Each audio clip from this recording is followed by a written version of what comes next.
Welcome to Little Garden on the Prairies. Well, it is Saturday morning and it is time for me to do some cleaning in my indoor growing space.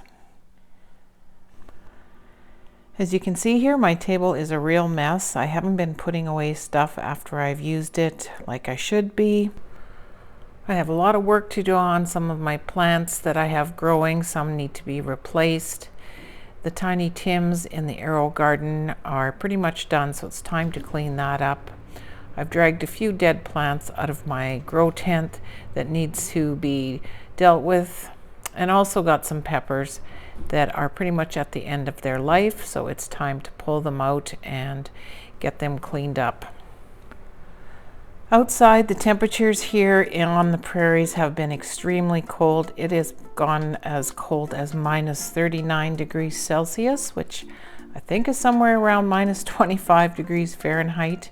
The wind chills have been very high. So it's on these cold winter days that I'm really happy to have my indoor garden space.